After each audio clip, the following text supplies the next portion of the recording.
బృందావనం నుంచి కృష్ణుడు వచ్చాడే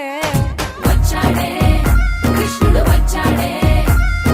యమునా తీరాన ఉన్న రాధను చూశాడే రాధను చూసాడే ఫ్లూటులని గోపాలుడే సుటు వేసే భూపాలుడే మీసం వచ్చిన పాలుడే